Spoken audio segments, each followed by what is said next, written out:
différence d'âge a son importance, Nathalie?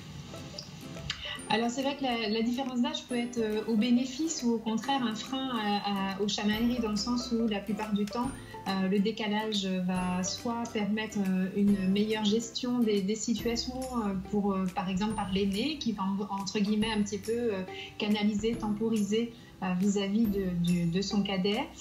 Quand ils sont à peu près du même âge, ils ont tendance à jouer ensemble, donc il y a parfois de la rivalité de façon un peu plus forte parce que entre frères et sœurs, c'est bien connu, on essaye de faire mieux, d'attirer plus l'attention, de se comparer aux autres et évidemment de tirer un petit peu la couverture à soi.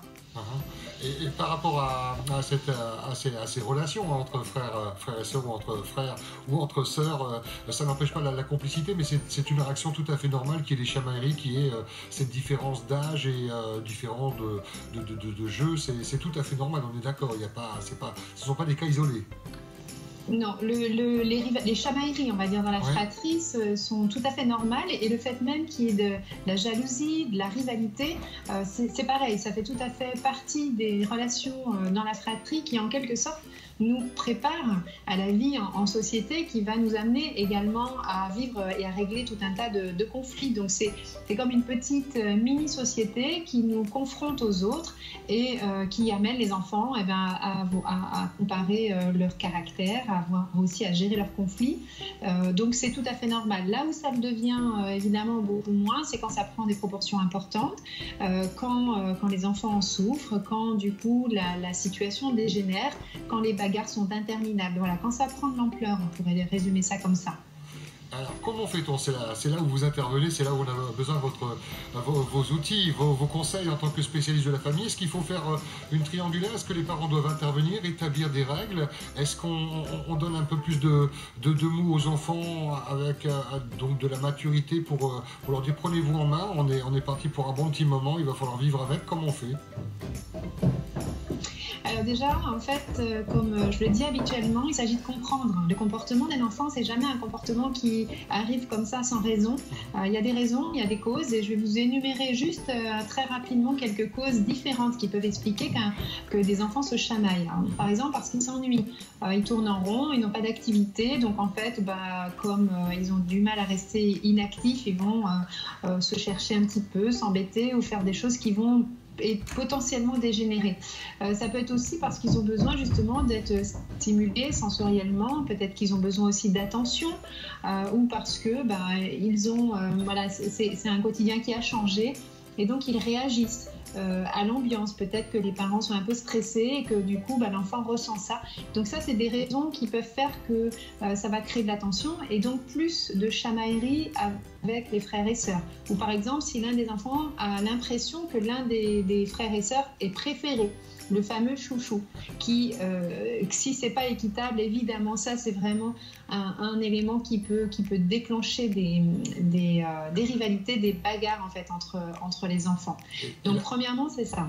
Et que doivent dire les parents quand un enfant dit oui, tu le préfères lui à moi, tu lui donnes toujours raison, donc quand il y a cet aspect de favoritisme que vous évoquez, qu'est-ce qu'on dit? Comment on rassure ces enfants? Parce que évidemment que l'ensemble des enfants reçoivent le même amour, mais peut-être différemment. Il faut l'espérer, parce que quand c'est vraiment le cas avec des parents privilégient un frère ou une sœur, dans la construction quand on grandit. Mais on peut effectivement dire que la plupart des parents aiment leurs enfants de la même manière, en tout cas de la même manière, c'est en tout cas aussi fort. Après justement, c'est la manière ou la façon dont ça va se traduire au quotidien qui peut être différente. Par exemple, avec des âges différents, alors on va accorder des libertés à un enfant plus grand qu'on n'accordera pas au plus jeune, et du coup l'expliquer pourquoi on accorde que la lumière s'éteigne un peu plus tard pour le grand, alors que pour le plus jeune on va éteindre la lumière plus tôt. Ça, ce sont des explications qui vont réduire, qui vont permettre aux parents de dire je t'aime toujours, je t'aime autant que ton frère, que ta sœur, et ils ont besoin effectivement d'être rassurés sur l'amour inconditionnel et de leurs parents. Si vous voulez, c'est comme Ça paraît surprenant quand on est parent, mais les enfants, ils pourraient presque comparer l'amour de leurs parents à un gâteau qu'on devrait séparer. Donc l'aîné, en voyant le cadet arriver, va s'imaginer qu'il va falloir couper le gâteau en deux et donc partager, ce qui évidemment ne se calcule pas comme ça, parce que les parents ont en quelque sorte un gâteau entier pour chaque enfant, mais ça va se traduire, alors pas forcément, ça va pas être rassurant forcément que par les explications, mais par des gestes qui vont rassurer, des paroles qui vont rassurer au quotidien.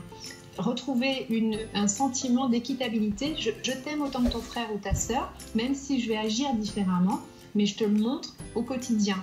Et puis, je vais aussi établir des règles équitables. Le fait que ce soit équitable, ça permettra aussi aux enfants de se rendre compte que justement, il n'y a pas de favoritisme, qu'on va partager les choses de manière qui va être égalitaire en quelque sorte. Donc, ça va éviter d'éveiller le sentiment d'injustice.